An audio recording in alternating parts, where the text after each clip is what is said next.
នៅមេរៀនទី1ក្នុងវីដេអូវគ្គមុនយើងបានរៀនអំពីទី1អំណាចនិងសំណេរចំនួនទី2ខ្ទង់និងតម្លៃលេខតាមខ្ទង់និងទី3ការប្រៀបធៀបនិងរៀបលំដាប់ចំនួនក្នុងវគ្គបញ្ចប់នេះយើងនឹងរៀនអំពីការបង្គុតចំនួនហេតុអ្វីត្រូវបង្គុតចំនួនហើយគេបង្គុតចំនួនដោយរបៀបណាការបង្គុតចំនួនត្រឹមខ្ទង់លានការបង្គុតចំនួនគឺធ្វើឲ្យចំនួននោះទៅជាចំនួនគុតត្រឹមខ្ទង់ណាមួយខ្ទង់10ខ្ទង់100ខ្ទង់ពាន់ខ្ទង់ម៉ឺនខ្ទង់សែនឬខ្ទង់លាន2លាន7សែន82150ពិបាកចាំជាង3លានការបង្គុតគឺធ្វើឲ្យតម្លៃចំនួននោះជាតម្លៃប្រហែលហើយងាយចងចាំ2លាន7សែន82150នៅជិត3លានជាង2លានដូចនេះត្រូវបង្គុតលើងទៅ3លាន2លាន7សែន82150បង្គុតត្រឹមខ្ទង់លានគឺ3លាន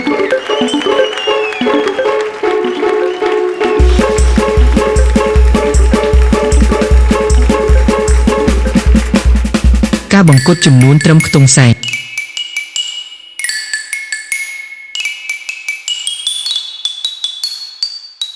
5លាន6សែន23501នៅជិត5លាន6សែនជាង5លាន7សែនដូចនេះត្រូវបង្គុតចុះទៅ5លាន6សែន5លាន6សែន23501បង្គុតត្រឹមខ្ទង់សែនគឺ5លាន6សែន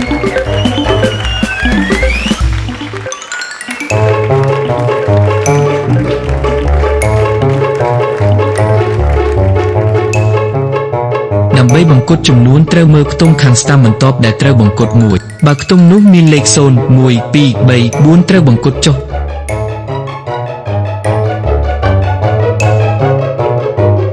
បើខ្ទង់នោះមានលេខ5 6 7 8 9ត្រូវបង្គុតឡើងលំហាត់ទី1ចូលបង្គុតចំនួនខាងក្រោមត្រឹមខ្ទង់លានកលេខ2នៅចំខ្ទង់លានដែលត្រូវបង្គុតលេខខាងស្ដាំលេខ2គឺលេខ3ដែលនៅក្នុងចំណោមលេខ0 1 2 3 4ដូចនេះចំនួន2លាន3សែន68210ត្រូវបង្គុតចុះទៅជា2លានខ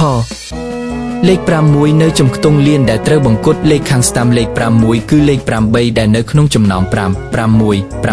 8 9ដូចនេះចំនួននេះត្រូវបង្គុតឡើងទៅជា7លានក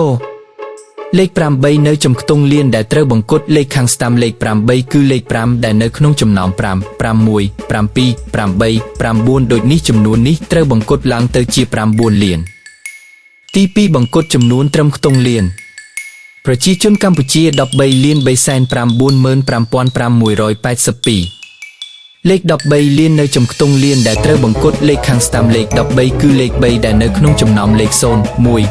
3 4ដូចនេះចំនួននេះត្រូវបង្គុតចុះទៅជា13លានទី3បង្គុតចំនួនត្រឹមខ្ទង់ម៉ឺនផ្ទៃក្រឡាប្រទេសកម្ពុជា1,81035 គីឡូម៉ែត្រការ៉េលេខ8នៅខ្ទង់ម៉ឺនដែលត្រូវបង្គុតលេខខាងស្ដាំលេខ8គឺលេខ1ដែលនៅក្នុងចំណោមលេខ0 1 2 3 4ដូចនេះចំនួននេះត្រូវបង្គុតចុះមកត្រឹម180,000យ៉ាងម៉េចដែរការពន្យល់មេរៀននិងការបកស្រាយលំហាត់អាចយល់បានទេបើនៅមានចម្ងល់សូម comment ខាងក្រោមសូមជួយចុចមេដៃនិង subscribe និងរូបកណ្ដឹងដើម្បីទទួលបានវីដេអូមេរៀនជាបន្តទៀតនិងសូមចុច share ចែករំលែកដល់មិត្តភ័ក្តិបានស្វ័យសិក្សាផងសូមចុចលើ playlist ដើម្បីមើលវីដេអូមេរៀនជាច្រើនទៀតដែលទាក់ទងនឹងមេរៀននេះ